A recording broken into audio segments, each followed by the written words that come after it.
You need to understand both ways. Inabidi uelewe sehemu zote mbili. Before the Old Testament, Kabla ya agano I told you la kale about Abraham and Jacob. Nilikwambia kuhusu Abraham na Yakobo. In the Old Testament, Kwenye agano la kale I have revealed it also to you. Nimeshakuonyesha tayari. The law of Moses, sheria ya Musa, Levites, and all that.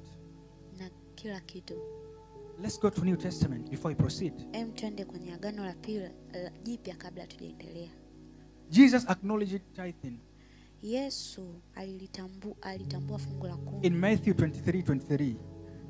Kwenye Mathayo 23:23. Unasema, ole wenu waandishi na Mafarisayo, wanafiki, yes, kwa kuwa mnalipa zaka za mnanaa na bizari na jira. Lakini mmeacha mambo makuu ya sheria, yaani adili na rehema na imani. Hayo imewapasa kuyafanya, wala yale mengine msiache. Wala yale mengine msiache. Sasa ili andiko, so this word, shallow people in the spirit. Amen.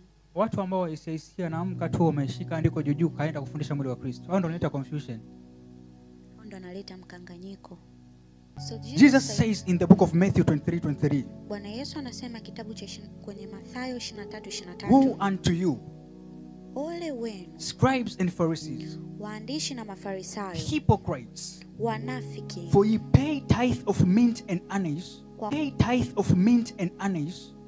and have omitted the weightier matters of the law, judgment, mercy, and faith. These ought ye to have done, and not to leave the other undone. Sheria, yani adili na rehema na imani, hayo imepaswa kuyafanya, wala yale mengine msiaache. Yes. Umeona? Yesu anawaambia, ole wenu waandishi na Mafarisayo wanafiki, kwa kuwa mnalipa zaka za mnanaa na bizari na ajira, lakini mmeacha mambo makuu ya sheria, yani adili na rehema na imani. Hayo imewapasa kuyafanya, wala yale mengine msiache. Kwa Yesu alichowaambia ni kwamba kuna haya mengine mnayasahau. Kwa siwaambii. Yes. Kwa siwaambii, so I'm not going to tell you, ili muache mengine. So that you can live. Naambia haya ni ya msingi, fanyeni. I'm telling you because these are important. Bila kusahau mengine. Without forgetting others. They are shallow, wanachukua ile andiko wanaenda kusema kwa mwili wa Kristo kwamba you don't need to give tithe. They are shallow because wanasema kwamba utakiwi kulipa fungu la 10. Okay. Sawa. Now you are the father of Abraham. Basi wewe ndo baba wa Abraham. Now you are the father of faith now. Basi wewe ndo baba wa imani.